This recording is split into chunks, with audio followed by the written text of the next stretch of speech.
Hello! Welcome back to my channel. Kamusta kayong lahat? So, itong reading na to ay collective. Paalala lang din, hindi lahat ay makaka-resonate sa reading na to. So, take what resonate and leave what doesn't. So, ibig sabihin, kung hindi ka naka-resonate at hindi na-pick up yung energy mo, ibig sabihin hindi para sa'yo ang reading na to. So, tingnan natin kung ano ba yung makikita nating message ngayon.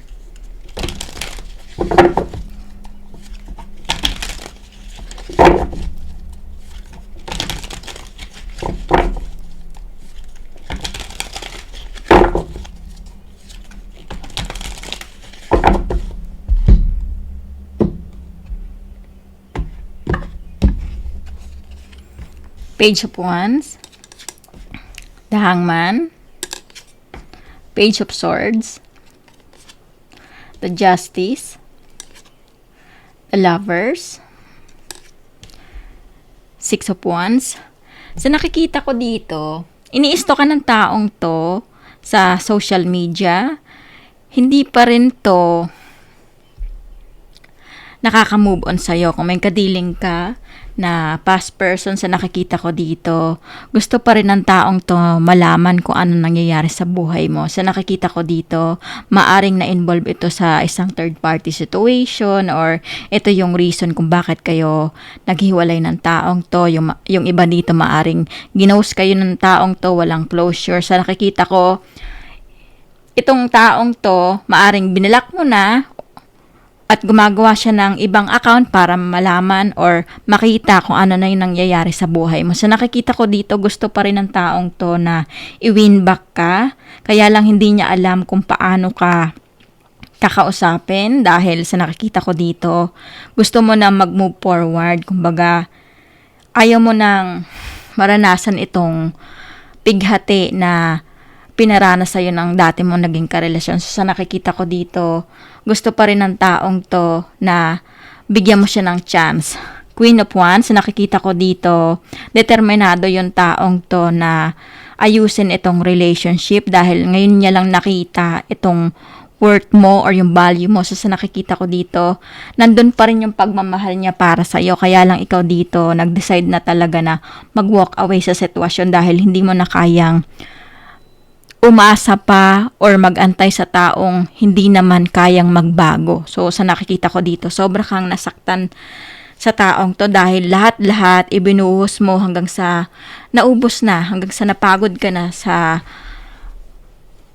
pagbibigay ng chance dito sa taong to. So, sa nakikita ko dito, gusto mo nang kalimutan yung taong to kahit na masakit para sa'yo, kaya lang pinipilit mo dahil alam mo na merong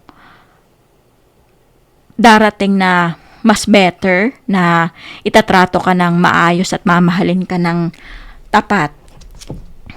Nine of Cups, nakikita ko rin dito.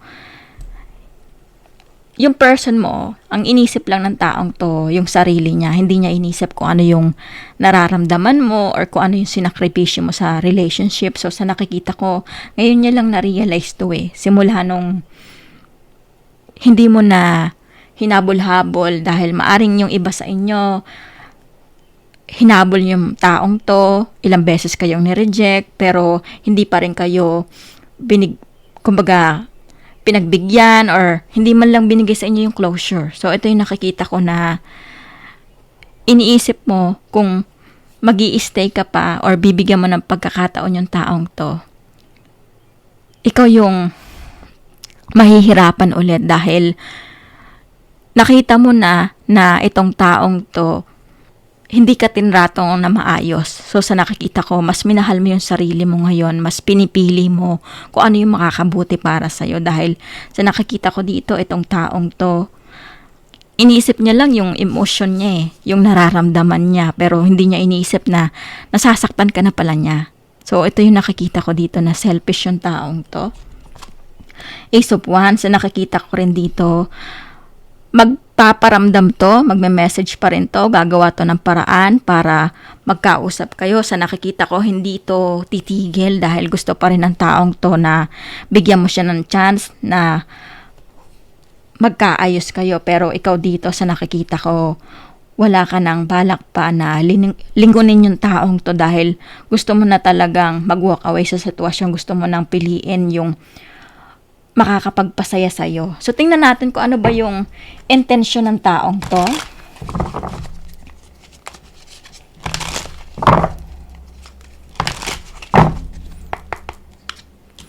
Queen of Swords, na nakikita ko dito, gusto ka pa rin kontrolin ng taong to. Kumbaga, manipulahin ka.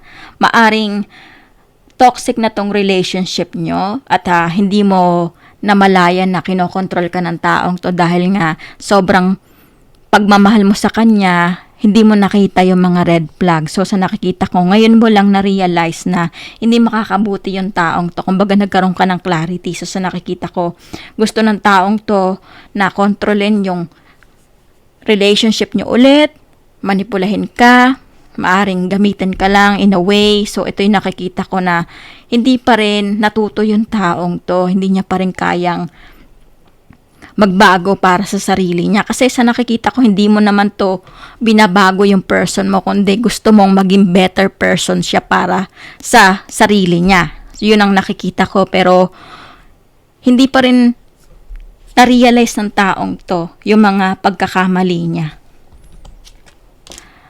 Two of Pentacles na nakikita ko rin dito. Nagja-juggle pa rin yung taong to, maaring meron pa rin involved sa kanya. Kaya lang, hindi naman siya happy dun sa relationship na pinasukan niya. So, ito yung nakikita ko na mahal ka pa rin ng taong to. Kaya lang hindi pa niya ma-let go yung isang karelasyon niya dahil naninigurado yung taong to na kapag tinanggap mo siya, sa kanya lang iiwan yung karelasyon niya. So, sa nakikita ko dito, hindi maganda yung ginagawa ng taong to dahil humahanap siya ng rebound para lang maibsan tong nararamdaman niyang sakit. So, sa nakikita ko, kung bibigyan mo pa rin to ng pagkakataon, maaring gamitin ka lang ng taong to, saktan lang niya ulit yung damdamin mo, pero hindi pa rin to magiging committed sa relationship niyo. So, ito yung nakikita ko na sarado pa rin yung utak ng taong to, hindi niya pa rin pakikinggan kung ano yung mga gusto mo mangyari dito sa relationship or kung ano man yung plano mo para sa future nyo. Kasi sa nakikita ko dito, ikaw lang yung nangangarap para sa relationship nyo. Pero yung taong to, iniisip niya lang yung makakapagpasaya sa kanya. So, ito yung nakikita ko na baliwala pa rin yung mga gusto mo dito sa relationship. Pero sa kanya, kailangan masunod. So, sa nakikita ko, napaka-unfair ng taong to para sa'yo. Two of Cups, sa nakikita ko rin dito, possible na merong dumating sa'yo kung nag-iisip ka na wala ka nang makikilala or wala nang darating sa buhay mo. Pinapakita dito merong taong paparating, new person. Ito yung nakikita ko. Kung mag-focus ka na mag-move forward, pero kung lilingunin mo pa rin tong nakaraan sa nakikita ko dito, ito pa rin yung mangyayari sa'yo. Same scenario, paulit-ulit lang yung cycle, hindi pa rin matapos-tapos yung karmic connection or itong connection yun ng taong to. So, sa nakikita ko dito, masasayang lang yung pagmamahal mo kung bibigyan mo ulit ng pagkakataon yung taong to. So, tingnan natin kung ano ba yung advice sa'yo dito.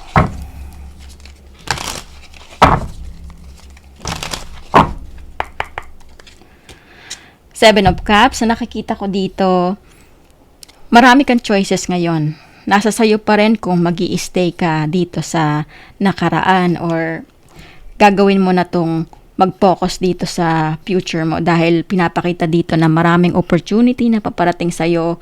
May mga tao rin na gustong mahalin ka, kaya lang hindi mo nakikita dahil nga sarado pa rin yung isipan mo or maaring nagkaroon ka ng trust issue dahil sa ginawa ng taong to. So, ito yung nakikita ko na isipin mo yung mga pinagdaanan mo dito sa taong to dahil alam ko na nasasaktan ka pa rin hanggang ngayon. Pinipilit mong kalimutan yung taong to pero sinasabi dito, merong nakalaan para sa'yo na tamang tao na magmamahal sa'yo.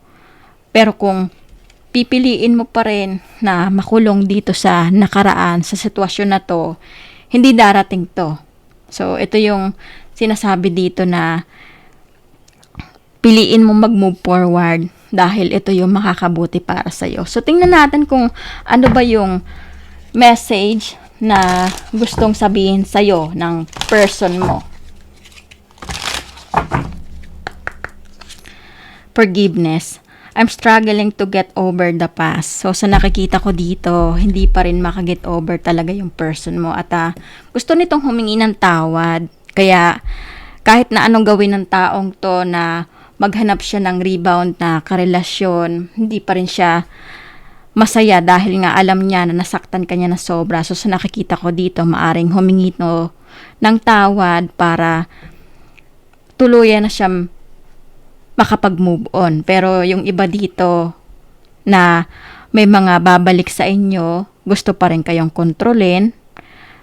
Yun ang nakikita ko dito. Pero yung iba naman dito, gustong humingi ng tawad dahil gusto na nilang mag-start ulit sa buhay nila. Maaring nagigilty yung taong to dahil sa mga ginawa nila sa inyo. Maaring ginamit lang kayo at naka-benefits lang yung mga taong to sa buhay nyo. So, sinasabi dito na gusto na ng taong to na ayusin yung buhay niya. So, ito yung nakikita ko na message ngayon. Maaari may mga kadiling kayong air sign, Aquarius, Gemini, and Libra. And meron din ako nakikitang fire sign, Aries, Leo, and Sagittarius, and water sign, Pisces, Cancer, Scorpio.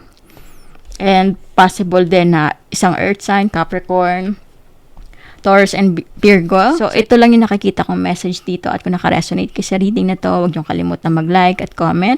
At huwag niyo rin kalimutan mag-subscribe sa aking channel. At maraming salamat ulit. At see you soon.